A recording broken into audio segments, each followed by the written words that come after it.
Here.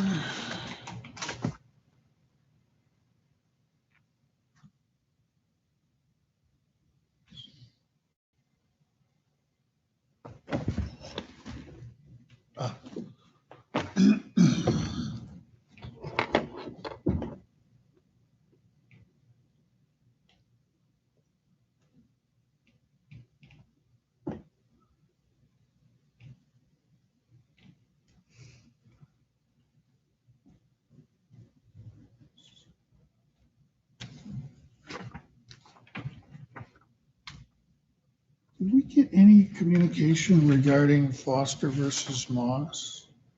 Patty just called me and said that they were waiting in the Oh, waiting okay. room. Yeah.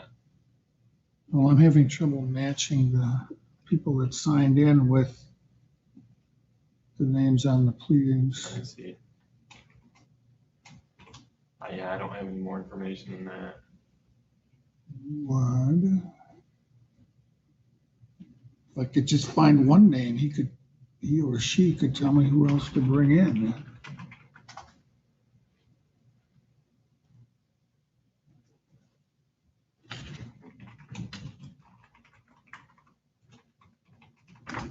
I'm just going to let everyone in.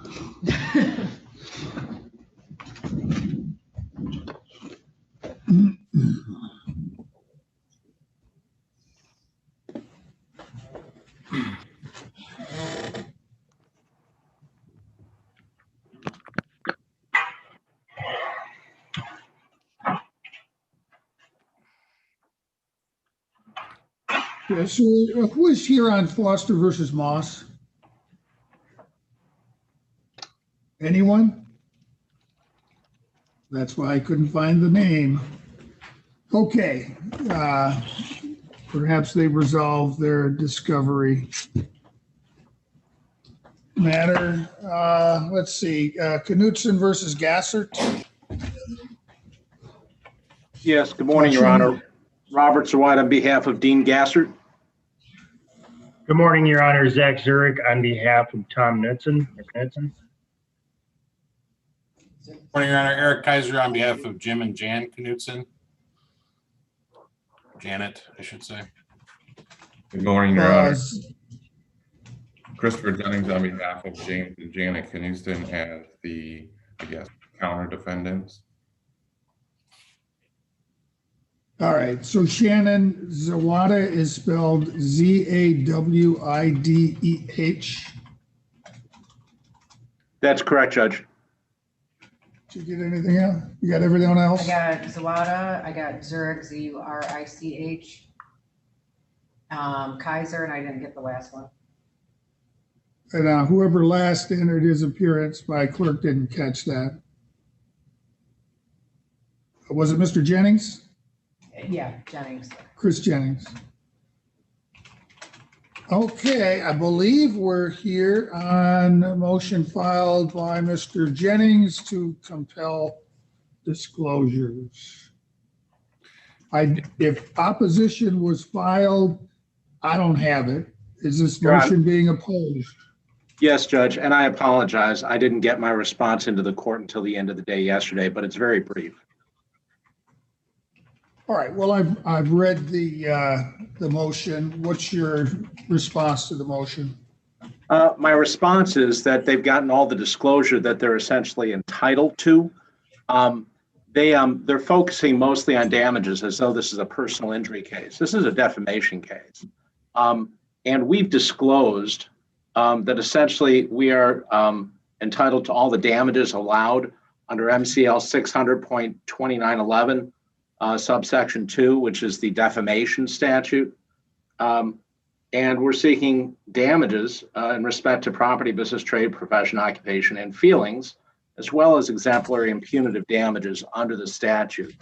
The case law is pretty well established on situations like this. We've got defamation claims that accused my client of the commission of a crime. As the court's well aware at common law, defamation as to commission of a crime is defamation per se, and injury is presumed. Where there's defamation per se, at least my client is entitled to recover general damages, but where the defamatory publication is maliciously published, the person defamed may recover substantial damages, even where no special damages could be shown. But whether nominal or substantial, where there's defamation per se, the presumption of general damages is well established in the law. My authority for this is Burden versus Elias Brothers Big Boy Restaurants. That's 40 Mishap, 723. It's a 2000 case, Judge. In any event, they've asked for, they're demanding that we provide, information regarding care providers and so forth on this. This is a defamation case. Damages, and it's a defamation per se case. Damages are presumed. And the only purpose of these initial disclosures now, because they came into effect in January of 2020, there's no case law in Michigan that has developed the issue. That's why the counter defendant's motion, and frankly my response, has very little law on this. I cited a federal court case because initial disclosures have been a part of federal practice for quite some time. And essentially, it is federal disclosures are just to put the other side on notice of where to look for information. Now, we have, granted, this case has been pending for some time. We've consolidated the two cases, but because of schedules and there's a number of attorneys involved, and because of the illness of one of the witnesses, that witness has recovered enough for us to take his deposition on Tuesday. That's Mr. Elrod. And the parties, because of that, have recently agreed to extend discovery at least another 60 days. So to that effect, they're on notice. They can conduct discovery. And as a matter of fact, have conducted discovery. We responded to discovery requests. We provided and filed our initial preliminary witness list. So they have all the information they need to proceed on this matter, Judge. They don't need any additional disclosures at this time. And certainly, as discovery develops, all parties may seasonally supplement as discovery becomes known. But right now, they have what we have. Response, Mr. Jennings? Yes, Your Honor. While I appreciate counsel's rendition of the defamation law and the damages that are acclaimed, Mr. Gassert also filed a claim for intentional infliction of emotional distress. So everything that he just said with regard to defamation may be true, but a claim for intentional infliction of emotional distress necessarily requires presenting proofs from a doctor that somebody has suffered emotional distress and has gotten medical treatment for that. So we have an absolute right to ask for authorizations, the names and locations of their doctors where he sought medical treatment. Moreover, in their complaint, they allege that Mr. Gassert has spent over $250,000 cleaning the property. So when the initial disclosures indicate they can't calculate damages, well, the court rules specifically designate that you have to provide a computation of your damages. So they just list out 8 different types of damages without specifying how much they're seeking. So they say we have the information, we need to go out and find this, but we have none. Mr. Gassert hasn't signed IRS authorizations, and this stuff is absolutely relevant to these types of claims. If he's claiming losses to his business, losses to his character that have affected his business, we have a right to get his IRS income tax returns to find out how his business has been damaged as a result of this alleged defamation or invasion of privacy. So plaintiff, or I guess counter plaintiffs, can't have it both ways. They can't say, I was defamed, there's damages, I suffered intentional infliction of emotional distress, and not also provide these authorizations for us to get this information. So either they dismiss these claims and the countersuit, or they have to give it to us. Well, if I may respond, Judge. I'm sorry. Sure. I don't know if anyone else has a chance to speak. I don't mean to interrupt. I apologize. Did anyone else want to weigh in? Your Honor, and this is Zach Zurich on behalf of Mr. Tom Knudsen, that I concur with Mr. Jennings. Counsel, could you speak up? We can hardly hear you. Technical issues. Can you hear me now, Robert? A little bit better. All I'm saying is I concur with Mr. Jennings' position.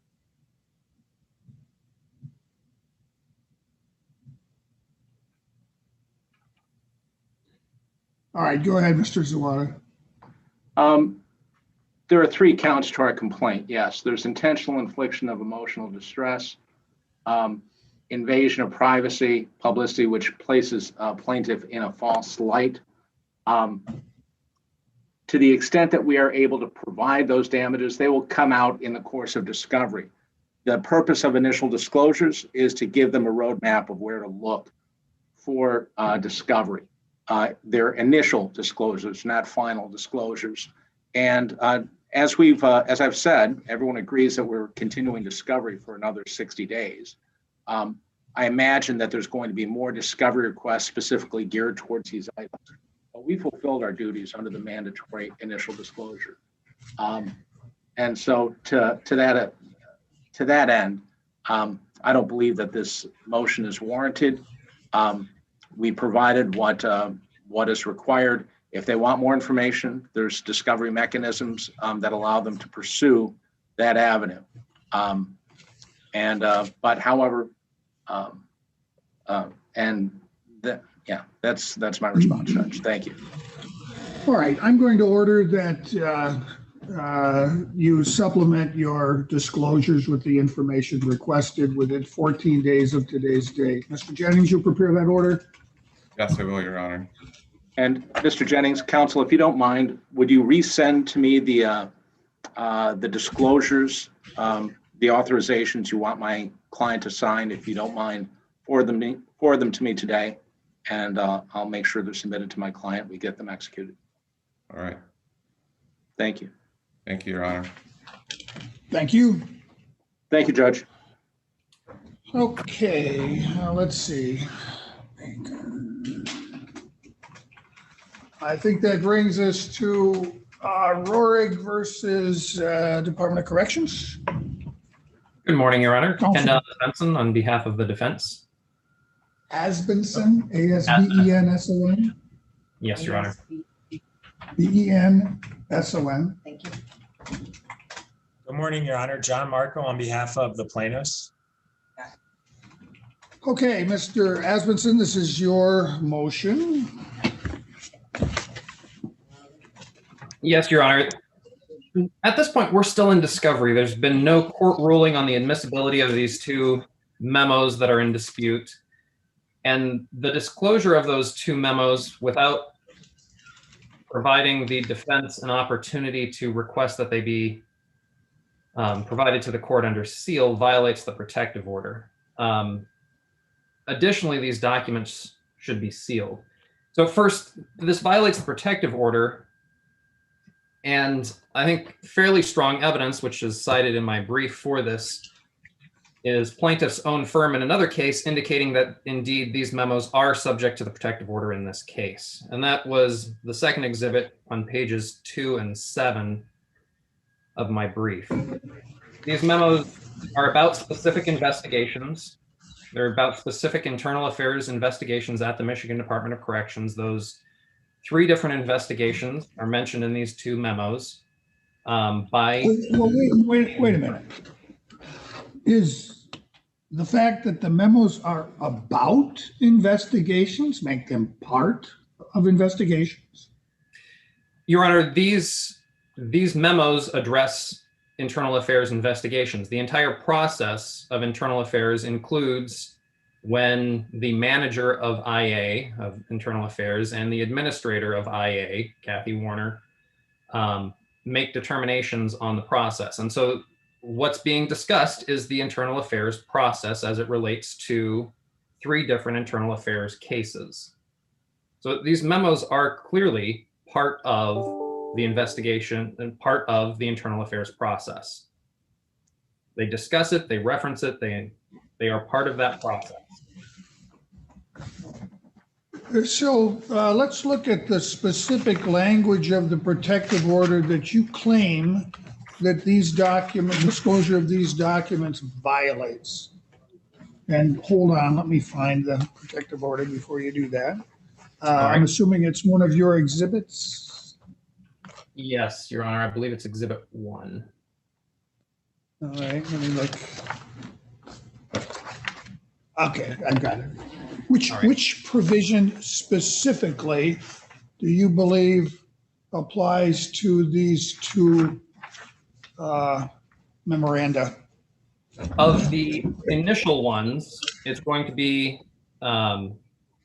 subsection C, that these are internal affairs files and any investigatory materials referenced therein, such as reports, videos, audio recordings, and witness interviews and statements.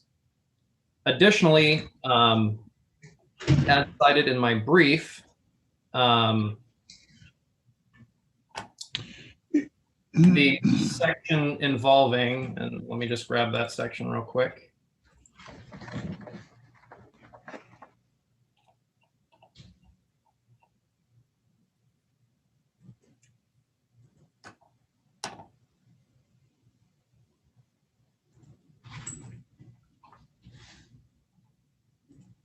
Any party other than the designating party, and this is paragraph 4, that anticipates filing any material that has been designated as confidential must provide reasonable notice to the designating party of the proposed filing, and this never took place. So it's a combination, Your Honor, of those two sections. These documents were specifically marked confidential and designated confidential by the defense. If Mr. Marco disputed that, then we should have had some kind of conversation before he filed them with the court, which never occurred. There should have been an opportunity for us to move to have the documents filed under seal and address this dispute prior to him filing the documents with the court.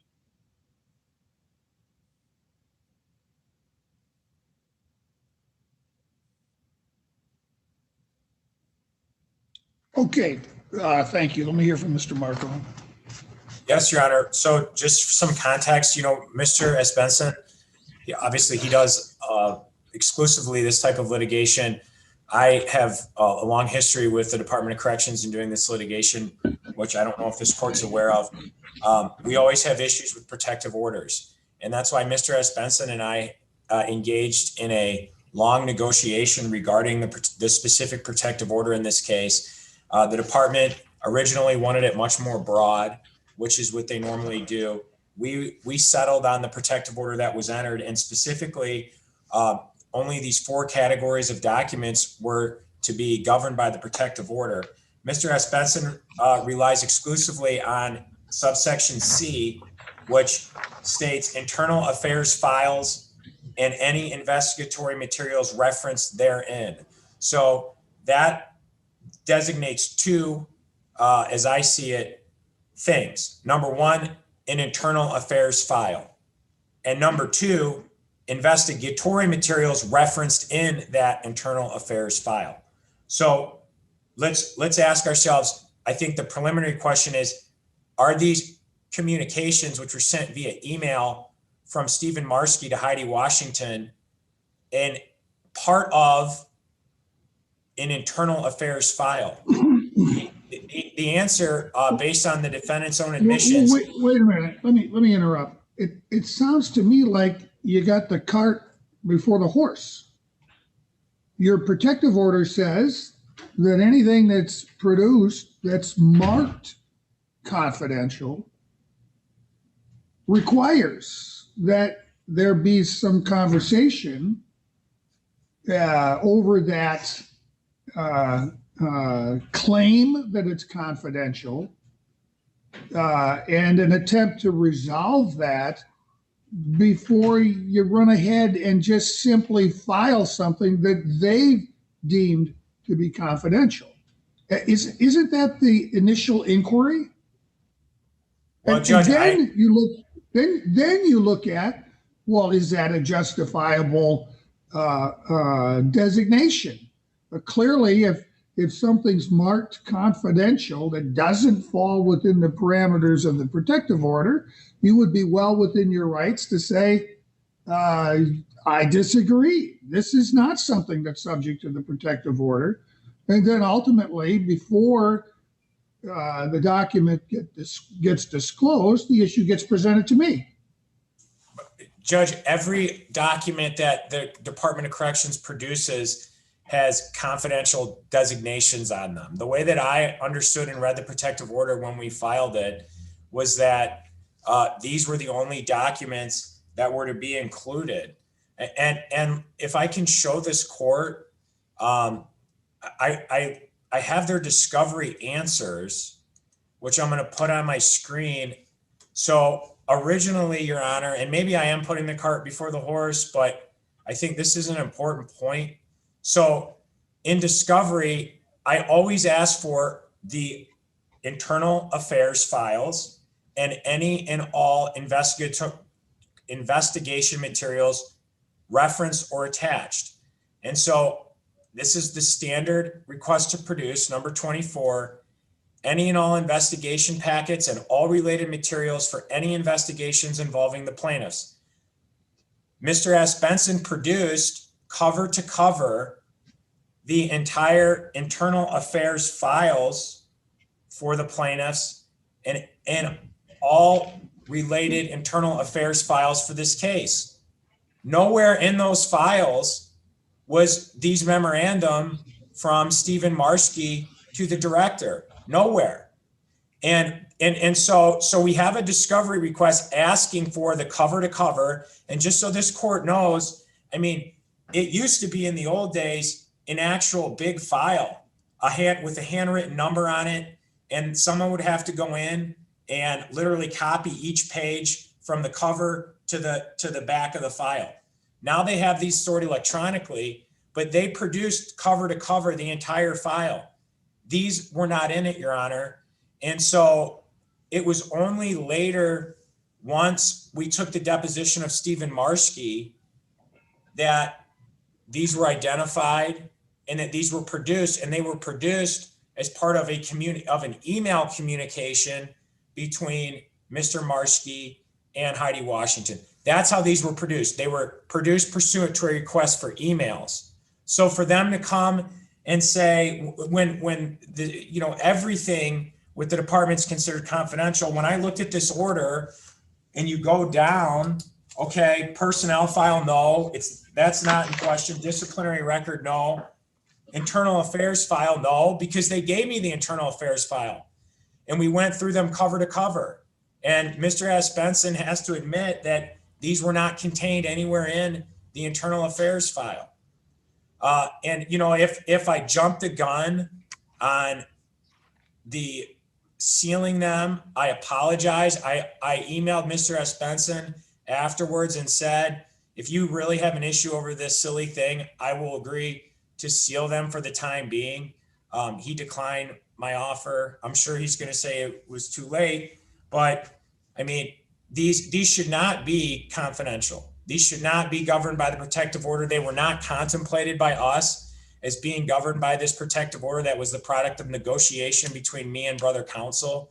There's no good faith argument that these are part of an internal affairs file. And if they were, they would have been produced. Why weren't these produced? If they were truly part of this file, why weren't they produced? They produced thousands of pages of documents in internal affairs files. Nowhere were these. These were email communications. So I'd ask that you decline to extend this negotiated protective order to cover these documents. We negotiated the order, and then apparently what happened is these documents that were never produced to me were found out by Stephen Marski and through an email search. And now they want to extend this negotiated protective order to cover something that would not otherwise be covered. And we strongly oppose that. We strongly oppose that for the reasons stated in my brief. Not to interrupt, to go ahead and respond to that, Your Honor. We produced roughly 16 internal affairs files cover to cover that related to the two plaintiffs in this case. the two memos that we are discussing here relate to IA files that are not related to this case. They are an investigation into Kathy Warner, which is not related to the Marshke, or excuse me, which is not related to the Roehrig or the McCabe cases. The second memo involves and that's IA number 24716. The second memo addresses IA numbers 24658 and 24728, which also do not involve Mr. Roehrig or Ms. McCabe. These are different investigations. Mr. Marco is going to be using these to try to say that MDOC's IA department has a bad character or something along those lines. These are not investigations into his own client. These are things where he's going to try to use them to show that MDOC has a bad character.